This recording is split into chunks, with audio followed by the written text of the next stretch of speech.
யுத்தங்களின் செய்திகளையும் கேள்விப்படுவீர்கள். கலங்காதபடி எச்சரிக்கையாயிருங்கள். இவைகளெல்லாம் சம்பவிக்க வேண்டியதே, ஆனாலும் முடிவு உடனே வராது என்று வேதம் சொல்லுகிறது. இன்றைக்கி நாம் இதை குறித்து தான் பார்க்க போகிறோம். யுத்தங்களின் செய்திகளையும் நாம் பார்க்க போகிறோம். அதில் குறிப்பாக கடைசி காலத்தில் நடக்க வேண்டிய யுத்தம் என்று வேதம் சொல்லுகிறது. நாம் ஒரு சில வசனங்களை நாம் வாசிக்க போகிறோம். அப்பொழுதுதான் இந்த எடுக்க போகிற செய்தி உங்களுக்கு எளிதாக புரியும். இந்த கடைசி காலத்தில், அதாவது வேதாகமம் சொல்லுகிற கடைசி காலம், வேதாகமத்தில் ஒவ்வொரு காலகட்டத்திலும் கடைசி காலம் என்று இருக்கிறது. உதாரணமாக நோவா காலத்தில் ஜலப்பிரளயம் வரும். அந்த ஜலப்பிரளயத்தை கடைசி காலம் என்று அவர் பிரசங்கித்திருப்பார். பூர்வ காலம் முதல் தப்ப விடாதபடிக்கு நீதியை பிரசங்கித்தவனாகிய நோவா என்று பேதுருவின் புஸ்தகம் சொல்லுகிறது. அதன் அடிப்படையில் அவர்களுக்கு அதுதான் கடைசி காலம், அன்றைக்கி இருந்தவர்களுக்கு. அதே மாதிரி இஸ்ரவேல் ஜனங்களுக்கு இயேசு வருவது கடைசி காலமாக இருந்தது. அந்த கடைசி காலத்தை அவர்கள் தவறவிட்டபடினால் சிதறடிக்கப்பட்டார்கள் என்று சொல்லி பார்க்கிறோம். இப்போ நமக்கு இயேசு கிறிஸ்துவானவர் சபையை எடுத்துக்கொள்ளப்படுதல், இது கடைசி காலம் என்று பார்க்கிறோம். இந்த கடைசி காலம் என்று சொன்னால் சபை எடுத்துக்கொள்ளப்படுவதை குறித்து அந்த கடைசி காலத்திற்கான அடையாளம் தான் இங்கே. அப்படியானால் கடைசி காலத்துக்குரியதான அடையாளம் என்னவென்று சொல்லி பார்க்கும் பொழுது சிலர் இவ்விதமாய் அவர்கள் கிரிட்டிசைஸ் பண்ணுறாங்க. அதாவது அவங்க கிண்டல் பண்ணுறாங்க. என்ன சொல்கிறாங்கன்னா, இதெல்லாம் கடைசி காலம்லாம் இல்லைங்க, இன்னும் எவ்வளோ காலம் இருக்கிறது என்று சொன்னார். ஆனால் வேதாகமத்தில் நம் காலகட்டத்தில் நடக்கிற ஒரு சம்பவத்தை மிக துல்லியமாய் வேதம் கடைசி காலம் என்று சொல்லுகிறது. வாசிங்கள், ஓசியாவின் புஸ்தகம் 3ஆம் அதிகாரம் 5வது வசனத்தை வாசிங்கள். ஓசியாவின் புஸ்தகம் 3ஆம் அதிகாரம் 5வது வசனத்தை வாசிங்கள். வாசிங்க, மைக்கில் வாசிங்க.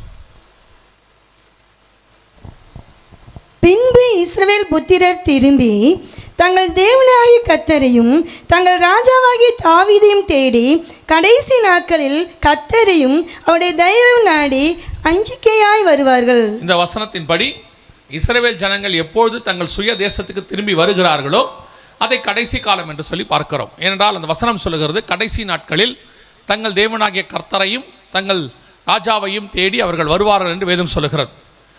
இஸ்ரவேல் ஜனங்கள் கிபி 70 தங்கள் சொந்த தேசத்தை விட்டு விரட்டப்பட்டார்கள். கிபி 90 கடைசியாக இருந்தவர்களும் சிதறடிக்கப்பட்டார்கள். அதோடு கூட காணாமல் போன இஸ்ரவேலர்கள் என்ன ஆனார்கள் என்று யாருக்கும் தெரியாது. 1850 வருஷ காலமாக அவர்கள் என்ன ஆனார் என்று தெரியாது. ஆனால் ஆண்டவர் சொல்லுகிறார், அவர்கள் நிச்சயம் ஒரு நாள் திரும்பி அவர்களை கூட்டி சேர்ப்பேன். ஏசாயா புஸ்தகத்தில் 43ஆம் அதிகாரம் 5 முதல் 7 வசனங்களை வாசிக்கும் பொழுது அவர் பூமியின் கடையாந்தரங்களிலிருந்து என் குமாரரையும் குமாரத்திகளையும் கூட்டி சேர்ப்பேன் என்று சொல்லுகிறார். அது மட்டுமல்ல, வடக்கை பார்த்து கொடு என்றும் தெற்கை பார்த்து வைத்திராதே என்று நான் சொல்லுவேன் என்று சொல்லுகிறார். 4 திசைகளிலிருந்தும் இஸ்ரவேல் ஜனங்களை நான் கூட்டி சேர்ப்பேன் என்று ஆண்டவர் சொன்னார். இந்த தீர்க்க தரிசனம் எப்பொழுது நிறைவேறிற்று, இஸ்ரவேல் ஜனங்கள் திரும்பி வருகிறது எப்போ நடந்தது என்று சொல்லி நீ பார்க்கும் பொழுது, இது இப்போது நீங்கள் பார்த்து கொண்டிருக்கிறதான இவை இஸ்ரவேல் ஜனங்கள் தங்கள் சுய தேசத்துக்கு திரும்பி வருதல். குறிப்பாக 1948 ஒரு தனி நாடாக அவர்கள் உருவானதிலிருந்து நான் உங்களுக்கு சொல்லுகிறேன். அதனால் அதற்கான அடையாளம் பேப்பர் கட்டிங் தான் அங்கே இருக்கிறது. இப்போ நீங்கள் பார்க்கறது நம் கண்களுக்கு முன்பாக 2020களுக்கு மேலே கொரோனாவுக்கு பிறகு உக்ரைனிலிருந்து அவர்கள் புறப்பட்டு வந்தது. அதாவது ஆரம்பத்தில் உள்ளதும் நம் காலத்தில் நடக்கிறதையும் இணைத்து அங்கே வைத்திருக்கிறோம். இந்த தீர்க்க தரிசனம் ஓசியா 3:5 இப்போது நீங்கள் பார்த்து கொண்டிருக்கிறீர்கள். வேதாகமத்தில் மோசே தலைமையிலே அவர்கள் எகிப்திலிருந்து புறப்பட்டு கானானுக்கு வந்தார்கள் என்று சொல்லி பார்க்கிறோம். அதை வாசிக்கிறோம், விசுவாசிக்கிறோம். ஆனால் நாம் கண்களால் அதை காணவில்லை. விசுவாசிக்கிறோம், கண்டிப்பாக பைபிளில் சொல்லியிருக்குது, கண்டிப்பாக அது நடந்திருக்கு. அதே மாதிரி செருபாபேல் தலைமையில் பாபிலோனில் அடிமைத்தனத்துக்கு போனவர்கள் 70 ஆண்டுகள் கழித்து விடுதலையானார்கள். அதையும் வாசிக்கிறோம், விசுவாசிக்கிறோம். அதுவும் சரித்திரத்தில் இடம்பெற்றிருக்கிறது. ஆனால் இந்த ஓசியாவில் சொல்லப்பட்ட தீர்க்க தரிசனமானது, ஏசாயாவில் சொல்லப்பட்ட தீர்க்க தரிசனமானது நம் கண்களுக்கு முன்பாக நடந்து கொண்டிருக்கிறது. நாம் அதை வேதத்தில் வாசிக்கிறோம், நம் கண்களிலே காண்கிறோம். ஆண்டவர் சொன்ன தீர்க்க தரிசனமானது எப்படி ஆபிரகாமுக்கு 400 வருஷம் கழித்து அவர்கள் திரும்பி வருவார்கள் என்று தீர்க்க தரிசனம் உரைத்தார், அதை மோசே பார்த்தார். அதே மாதிரி 70 வருஷம் கழித்து அவர்கள் திரும்பி வருவார்கள் என்று எரேமியாவுக்கு தீர்க்க தரிசனம் உரைத்தார், அதை செருபாபேல் பார்த்தார். அதே மாதிரி அவர்கள் மீண்டும் கொண்டு வருவேன் என்று ஏசாயாவுக்கும் ஓசியாவுக்கும் கர்த்தர் சொன்னார், அதை நம்முடைய கண்கள் கண்டு கொண்டிருக்கிறது. அல்லேலூயா. அந்த தீர்க்க தரிசனம் நிறைவேறுகிற காலத்தில் நாம் இருக்கிறோம். வேதாகமத்தில் சொல்லப்பட்ட தீர்க்க தரிசனம் வேதாகமத்தில் நிறைவேறின காலத்தில் இருந்தபோது அதை நாம் பெருசாக பார்க்கிறோம். ஆனால் அதே மாதிரி ஒரு சம்பவம் தான் இது. இப்போ நீங்கள் பார்க்கிறது, எப்படி இஸ்ரவேல் ஜனங்கள் எகிப்திலிருந்து வந்தார்களோ, எப்படி இஸ்ரவேல் ஜனங்கள் பாபிலோனிலிருந்து வந்தார்களோ, அதற்கு ஒத்த சம்பவம் தான் இது. பூமியின் 4 திசைகளிலிருந்து வருகிறார்கள். இதை ஒரு வெறும் சம்பவமாக நீங்கள் பார்க்கக்கூடாது. இது தீர்க்க தரிசனத்தினுடைய நிறைவேறுதல். இவர்களை அல்லாமல் இஸ்ரவேல் தேசத்தை மையமாய் வைக்காமல் கடைசி காலத்தை தீர்க்க தரிசனங்கள் நீங்கள் புரிந்து கொள்ள முடியாது. இஸ்ரவேலுக்கு முன் இஸ்ரவேலுக்கு பின் என்றுதான் வைத்துக் கொள்ள வேண்டும் வேதாகமத்தின் கணக்கின்படி. அதன் அடிப்படையில் நம் கண்களுக்கு முன்பாக 1948 அவர்கள் வந்து விட்டார்கள். அவர்கள் வந்து ஏறக்குறைய 78 ஆண்டு காலம் ஆகிறது. ஆண்டவர் சொன்ன கடைசி காலம் அவர்கள் திரும்பி வருவார் என்று சொன்னபடி வந்து விட்டார்கள். அவர்கள் வந்த பிறகு அந்த கடைசி காலத்தில் ஒரு யுத்தம் நடக்கும். அதான் ரொம்ப இம்பார்ட்டன்ட். அந்த கடைசி காலத்தில் ஒரு யுத்தம் நடக்கும். அது எந்த காலத்தில்? இப்போ நம்ம அந்த கடைசி காலத்தில் யுத்தம் நடக்குங்கிறத எங்கே இருக்குன்னு பார்க்க போகிறோம். வாசிங்க, எசேக்கியேல் புஸ்தகம் 38ஆம் அதிகாரம் 8வது வசனத்தை வாசிங்க. எசேக்கியேல் 38 அதிகாரம் 8வது வசனம். அநேக நாட்களுக்கு பிற்பாடு நீ விசாரிக்கப்படுவாய், பட்டயத்துக்கு நீங்களாகி பற்பல ஜனங்களிலிருந்து சேர்த்துக் கொள்ளப்பட்டு வந்தவர்களின் தேசத்தில் கடைசி வருஷங்களிலே வருவாய். இந்த வசனம் சொல்லுகிறது, பற்பல ஜனங்களிலிருந்து சேர்த்து கொள்ளப்பட்டு வந்தவர்களின் தேசத்தில் கடைசி வருஷங்களிலே நீ வருவாய். இந்த பற்பல ஜனங்களிலிருந்து சேர்த்து கொள்ளப்பட்டு வந்தவர்கள் என்பது இஸ்ரவேல் ஜனங்களை குறிக்கும். அது இஸ்ரவேலை தான் குறிக்குமா என்று சொல்லி கேட்டால் அதே 38ஆம் அதிகாரம் 16வது வசனத்தை வாசிங்க. நீ தேசத்தை காண்மேகம் போல் மூட என் ஜனமாகிய இஸ்ரவேலுக்கு விரோதமாக எழும்பி வருவாய், கடைசி நாட்களில் இது சம்பவிக்கும். வசனம் தெளிவாய் சொல்லுகிறது, இந்த தீர்க்க தரிசனமானது இஸ்ரவேலுக்கு விரோதமாய் நடக்கும், கடைசி நாட்களில் நடக்கும். அப்படியானால் இஸ்ரவேல் ஜனங்கள் திரும்பி வருவது கடைசி நாட்கள். அவர்கள் வந்த பிறகு இந்த யுத்தம் நடக்கிறது. அது கடைசி வருஷங்களிலே வர வேண்டிய யுத்தம். ஆண்டவர் சொன்னபடியே துல்லியமாக கடைசி வருஷங்களிலே அவர்கள் இருக்கிறார்கள். யாராவது இது கடைசி காலம்லாம் இல்லை, இயேசு வர்றதுக்கு இன்னும் காலம் செல்லும், சபை இப்பெல்லாம் எடுத்துக்கொள்ளப்பட மாட்டாது அப்படின்னு யாராவது சொல்லி, அல்லது ஒரு சிலர் வருஷம் சொல்லுவாங்க, 2050 ஆகும், 2040 ஆகும், 2060 ஆகும், இப்படிலாம் சொல்லுவாங்க. அது எல்லாமே உங்களை வழிவிலக பண்ணுகிற பிசாசின் உபதேசங்கள். எப்படி சொல்கிறீங்க அப்படின்னா, நேரடியாக வசனத்திலிருந்து சொன்னோம்னா, மனுஷகுமாரன் வரும் நாளாகிலும் நாளிகையாகிலும் பிதா ஒருவரை தவிர மற்ற ஒருவனும் அறியான்னு வேதத்தில் இருக்கு. பரலோகத்தில் உள்ள தூதர்களும் அறியார்கள். ஒரு சிலர் சொல்லுவாங்க, தூதர்கள் வந்து எனக்கு சொன்னாங்க, தூதன் என்கிட்ட இந்த மாதிரி பேசினான் அப்படின்னு சொல்லி சிலர் சொல்வார்கள். அதுவும் தவறு. மார்க்கு சுவிசேஷத்திலையும் மத்தேயிலையும் வாசிக்கிறோம், பரலோகத்தில் உள்ள தூதர்களும் அறியார்கள். அப்படி இருக்கும் பொழுது இன்னொரு படி மேலே போய் சொல்லுவாங்க, எனக்கு இயேசுவே வந்து சொல்லிட்டாரும்பாங்க.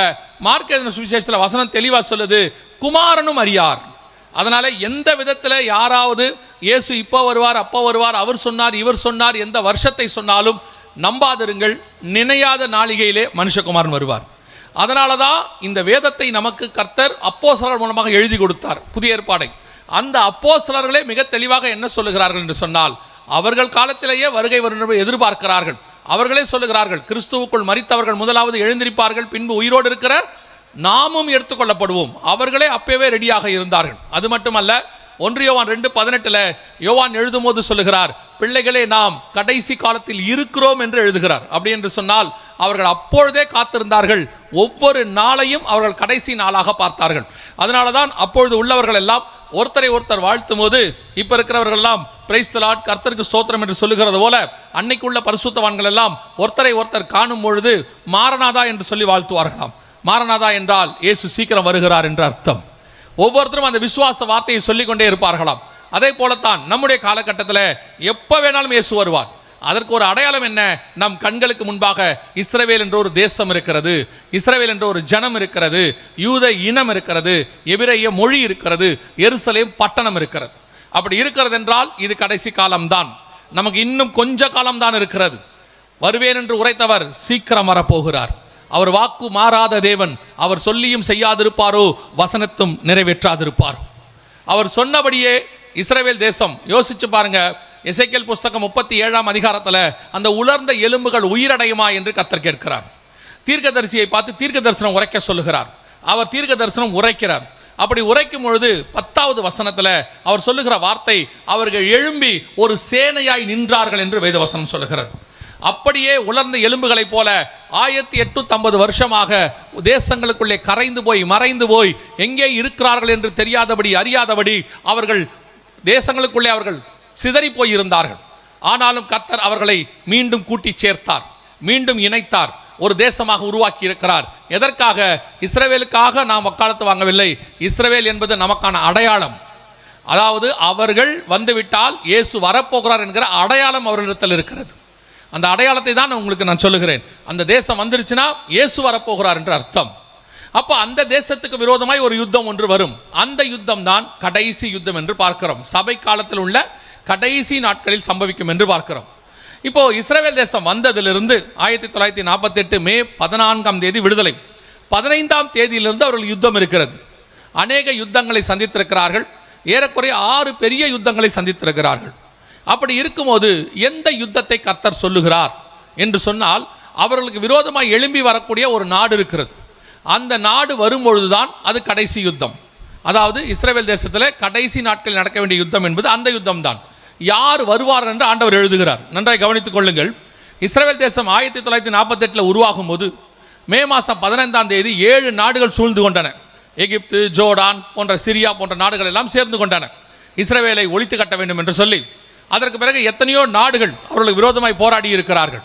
ஆனால் ஒரு நாட்டை குறித்து ஆண்டவர் சொல்லுகிறார், இவர்கள் தான் கடைசியாக அவர்களுக்கு விரோதமாய் எழும்பி வருவார்கள் என்று சொல்லி.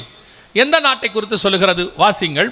எசேக்கியேல் புஸ்தகம் 38 அதிகாரம் 2வது வசனத்தை வாசிங்கள். மனுபுத்திரனே, மேசேக் தூபால் ஜாதிகளின் தலைமையான அதிபதியாகிய மாகோகு தேசத்தானான கோகுக்கு எதிராக நீ உன் முகத்தை திருப்பி அவனுக்கு விரோதமாக தீர்க்க தரிசனம் உரைத்து. இந்த வசனம் சொல்லுகிறது, மனுபுத்திரனே, மேசேக் தூபால் ஜாதிகளின் தலைமையான அதிபதி. அந்த தலைமையான அதிபதி யார்? இவர்களின் முன்னின்று நடத்த போகிற அந்த தலைமையான அதிபதி யார் என்று சொல்லி பார்க்கும் பொழுது அங்கே நிறைய பேர் இருக்கு. மேசேக், தூபால், மாகோகு, இப்படி நிறைய பேர் இருக்கிறது. இந்த பேருக்கான அர்த்தங்களையோ அல்லது அது பேருக்கான இப்பொழுதுள்ள நாடுகளையோ நான் நேரடியாக சொன்னால் நீங்கள் ஒன்று நினைக்கக்கூடும், எப்படி இதையெல்லாம் சொல்கிறீங்க, அதுக்கு என்ன ஆதாரம் இருக்குது, ப்ரூஃப் இருக்குது என்று கேட்பீர்கள். காரணம், இது கடைசி காலம். எல்லாவற்றுக்கும் நாம் ஒரு ப்ரூஃப் எதிர்பார்க்கிற காலம். எதை சொன்னாலும் உடனடியாக அந்த ப்ரூஃப் அனுப்புங்க அப்படின்னு நம்ம கேட்கக்கூடிய இடத்துக்கு வந்துட்டோம். வாட்ஸ்அப்லேயோ, ஃபேஸ்புக்லேயோ, இன்ஸ்டாவிலேயோ அந்த ப்ரூஃபை கொடுங்க அப்படின்னு கேட்குற இடத்துக்கு வந்துட்டோம். நாம் அந்த மாதிரி ஒரு சான்றுகளை எதிர்பார்த்திருக்கக்கூடியதான ஜனங்கள் அந்த காலகட்டத்துக்குள் இருக்கிறோம்.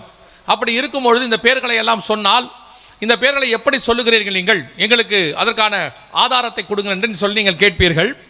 இப்பொழுது அவர்கள் எங்கிருந்து வருவார் என்று முதலில் சொல்லுகிறது. அதை சொல்லிவிட்டு அதற்கு பிறகு இந்த பேர் எங்கிருந்து வரும் உங்களுக்கு சொல்லுகிறேன். 39 அதிகாரம் 2வது வசனத்தை வாசிங்கள். 39:2 வாசிங்கள்.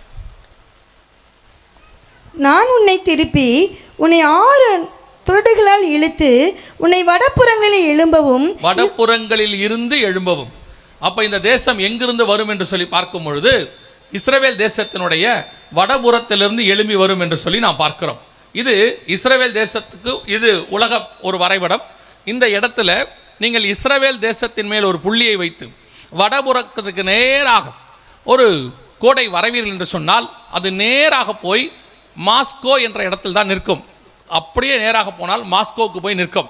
அதைத்தான் வடபுறத்திலிருந்து எழும்பி வரக்கூடிய மேசாக் என்று வேதம் சொல்லுகிறது. இந்த மேசாக் என்பது நோவாவுடைய பேரப்பையனுடைய பெயர். அந்த பெயரின் அடிப்படையில் தான், ஏனால் 10 அதிகாரம் ஆதியாகமத்தின் புஸ்தகம் சொல்லுகிறது, அவர்கள் பெயர்களிலும் அவருடையதான பெயர்களில்தான், மொழிகளில்தான் அந்த தீவுகள் எல்லாம் பிரிந்தன என்று சொல்லி நாம் வாசிக்கிறோம். பெயர்கள் வைக்கப்பட்ட என்று சொல்லி பார்க்கிறோம். அந்த மேசாக் என்று சொல்லக்கூடியதான மாஸ்கோ இந்த தேசத்தினுடைய தலைமையான அதிபதி என்று சொல்லி பார்க்கிறோம். அந்த தலைமையான அதிபதியுடைய பேர் என்னவென்று சொன்னால், ஆங்கில வேதாகமத்திலும் மற்ற மலையாளம், மராத்தி, எபிரேய மொழி வேதாகமத்திலும் ஒரு பெயர் கொடுக்கப்பட்டிருக்கிறது.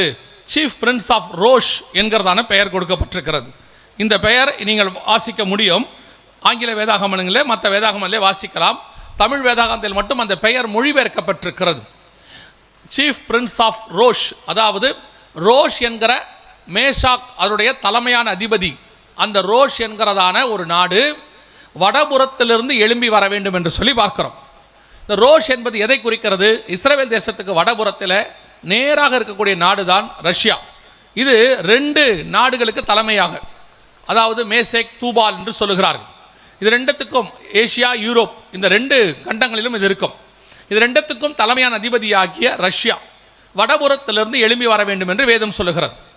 இந்த நாடு தான் இஸ்ரவேலுக்கு விரோதமாய் எழும்பி வர வேண்டிய கடைசி நாடு. அதாவது கடைசி நாட்களில் நடக்கிற யுத்தத்தில் எழும்பி வர வேண்டிய நாடு.